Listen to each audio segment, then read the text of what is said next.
To the sensual shift, the podcast where we explore the emotional, mental, and energetic sides of sensuality, the parts of ourselves we often ignore, silence, or rush past. I'm your host, Larice, and I'm not a licensed professional. Nothing here is medical advice. I'm simply a woman who believes that reconnecting with your sensual self is one of the most powerful transformations you can make. Each week, we'll explore a new shift, a new truth that helps you step deeper into confidence, connection, and self awareness. In this week's episode, we're talking about the shift into softness. I do want to start off by apologizing. This episode is actually from for last Wednesday. I did have a little bit of things that went on last week that caused me not to be able to record. So this show here is for last Wednesday, and then this week, this Wednesday show, February 11th show will be canceled because I have some other life things that I have to do. But I will be back on Wednesday, the 18th. Okay, I do apologize to you guys for that. But thank you for listening and your loyal ear. So this week, we're going to talk about the shift into softness, why it often comes after burnout or healing, how your body signals when it's ready to soften, the difference between being soft and being passive, there is a difference, and why choosing ease doesn't mean you're giving up. It means you're evolving. You didn't lose your edge, baby, okay? You just stopped living in survival mode. What if I told you that softness isn't weakness? It's your nervous system finally feeling safe. So let's name something that doesn't get talked about enough. Or at least I don't think it gets talked about enough. There's a moment in personal growth where force stops working, right? We're pushing, grinding, and powering through things. And then we no longer feel empowered and we start to feel exhausted. Many people, especially women, caretakers, high achievers, and anyone who grew up in survival mode, associate softness with danger. Psychology research shows people who grow up in high stress environments often develop hypervigilance. This is a constant readiness for a threat. The nervous system adapts by prioritizing protection over connection, and softness requires connection to yourself, to others, and to your emotions, which can sometimes feel unsafe if you're always in fight or flight mode. If you remember last week's episode, I touched on fight or flight mode and what causes it and why your body's in there and what happens to your body when you're in this mode. So when softness feels uncomfortable, it's not because you're weak. It's because your body learned to survive by staying armored. And when that happens, many people assume something is wrong with them. It feels like they're losing their ambition, like they're becoming lazy, like they're becoming too soft. But what if the shift isn't the problem? What if it's your nervous system actually maturing? And we all want some growth now. So let's reframe softness, right? Softness isn't the absence of strength, it's the absence of a threat. I'm going to say it again. Softness and being soft isn't the absence of strength, it's the absence of a threat. It's the absence of you feeling threatened, intimidated, overwhelmed. It's just a soft, steady feeling. When you've spent years in flight or fight mode, over-functioning feels normal, hyper-independence feels safe, and control feels like confidence. And how many of us know a hyper-independent person, okay? I know I used to be, and I know a lot of women that are. A lot of women that are. Then you know that term, everybody wants to be in their soft girl era. It's too many of us not in our soft girl era, okay? So when your body finally says, We don't need armor anymore. It can feel disorienting because it's something different, it's something new. So, this is often why softness shows up after burnout, after healing, and after leaving a toxic environment and emotional growth. You're not regressing, you are recalibrating. So, why do we confuse hardness with power? We live in a culture that rewards productivity over presence, performance over authenticity, independence over interdependence, and then hardness becomes a costume, like a performance or a shield, if you will. But here's the truth. Hardness keeps you protected. Sorry. Softness keeps you connected. And we all need connection to get into our sensual being. And connection is where the real power lives, not lives. I wanted to say where real power lives and where the real power lies. So it came out lives, whatever. Okay. Okay. Softness and connection is where the real power lives. So there is a woman, right? I was talking to one day. So a little about me. I like to go to wineries and things like that, or happy hours, brunches. And there are times when I go alone if my friends are unavailable, and I meet people and have good conversations for the night, and we're laughing and kikiing. So I met this woman one day, and she stated that she built her entire identity around being capable. She was the one that people leaned on all the time, the one who handled things and the one who didn't fall apart. So for years, that strength did serve her. It helped her. It was a benefit until her body started speaking louder than her mindset. I will say that again. The strength served her until her body started speaking louder than her mindset. Your body is definitely going to tell you when it's time to stop if you don't listen to your mind. Okay. She said she wasn't depressed. She wasn't unmotivated or anything. She was just tired and not to take a nap tired, right? She was the deep cellular kind of tired, the internal tired. So when she finally slowed down, something unexpected happened. She became softer, she became less reactive and less sharp at the tongue. And then she was also less driven by urgency, the need to get everything done so quickly or get it done for other people. Like she just felt less driven by that. And she said this actually terrified her, because this was different. She was changing. She didn't know what was going on.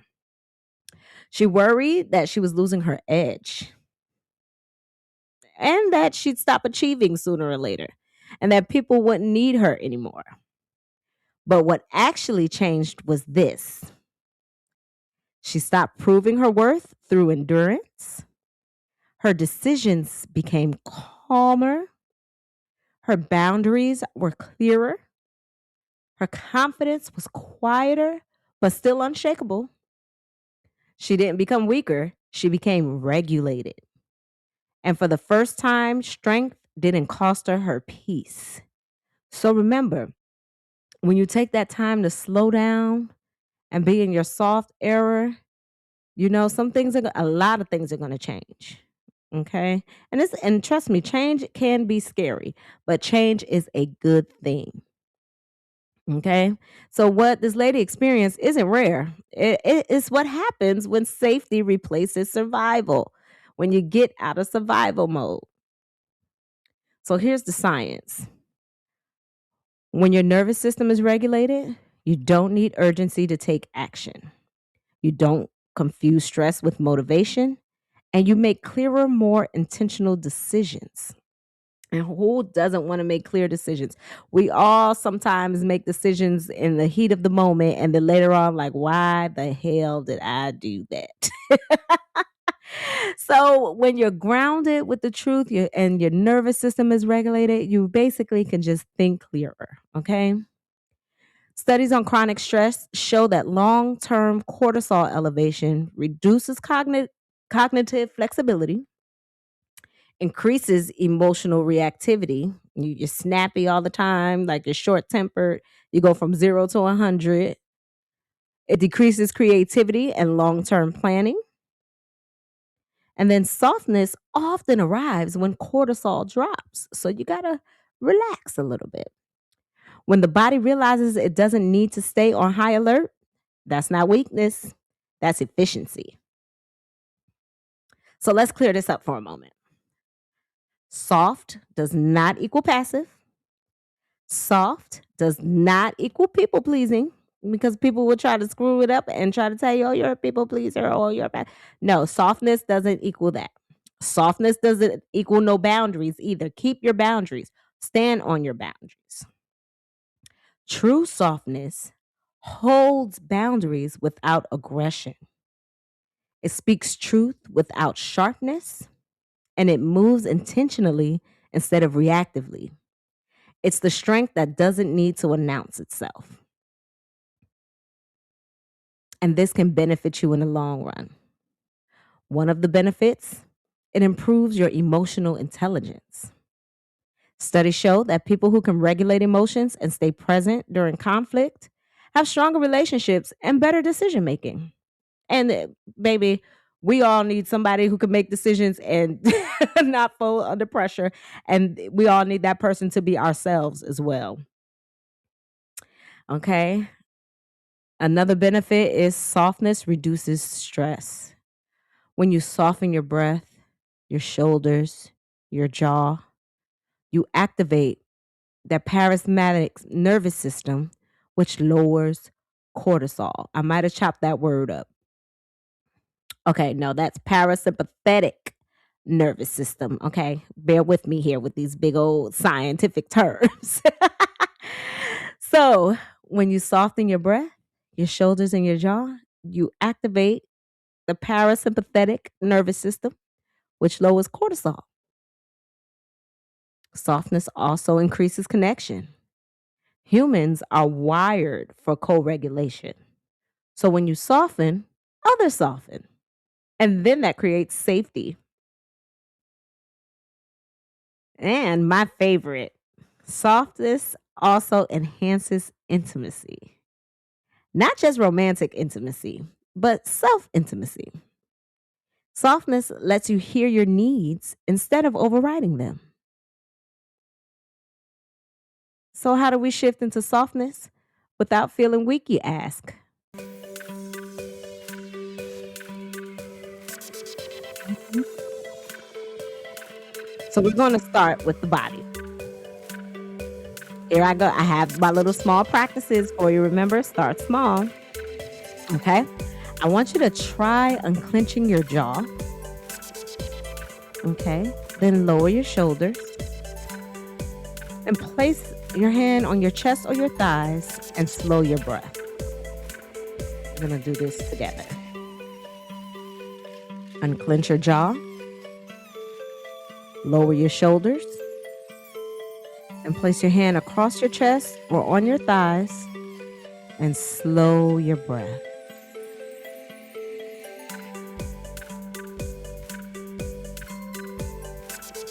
How does that make you feel? Feel a sense of calmness? You can do this for 2 minutes, 5 minutes, 10 minutes, however long it takes you to regulate your nervous system. And that feeling that you get after you do this is the feeling that we're looking for in softness. So whenever you're in a situation that has you feeling tight and tense, do those 4 steps, regulate your body, and then make the decision. Okay? You can also practice receiving small things. Let someone hold the door for you, or let somebody compliment you. We had that topic in one of my episodes about being able to take a compliment without feeling guilty. You don't have to give a compliment back. Just say thank you. And let yourself rest without earning it. Okay? If it's the end of the day and you said, I'm going to sit down, take my shower, watch my episode before I fall asleep, do that. Remember, as I said last episode, pick a time where I'm going to put my phone down and stick to it. You can also use sensory anchors, right? Like soft textures, your blanket, your pillow, warm oils, gentle vibrations, plush fabrics. They all signal safety to the nervous system. And Laris.store has all of your grounding tools. Don't forget to shop. So, we want you to set boundaries that support softness, right? So again, remember, I got a little tongue tied. So remember, softness doesn't mean access. Softness requires protection, and boundaries are the container that makes softness possible. So you don't have to get rid of all these things. Just regulate yourself first before you go into protective mode, before you let people access your personality, your energy. And when you're about to stand on your boundaries, take a deep breath, unclench your jaw, lower your shoulders, place your hand on your chest or your thighs, and then make that decision. So, if you're in a season where you crave ease, where you want depth over intensity, or where you're choosing peace over performance, guess what? You're not losing yourself. You're meeting a more integrated version of you. And softness isn't the end of strength. It's what strength looks like when it finally feels safe. All right. So that's going to be the end of tonight's show. Thank you for joining me for this week's Sensual Shift. And if tonight's conversation opened up something new within you, explore the tools that support your journey at Laris.store. Don't forget to follow me on Instagram at Laris25, LAREESE25, on Facebook at Laris, on TikTok at Laris40. And you can follow me on any podcast platform that you're listening to right now. And remember, next week's episode will be this week's episode, I'm sorry, Wednesday the 11th. There will be no show this Wednesday the 11th. I am sorry for the delay of tonight's show. This was supposed to be last week's show. I don't know if you can hear my dog in the background. Ziggy's going crazy. And I will be back on Wednesday, February 18th. Until then, stay connected to your truth.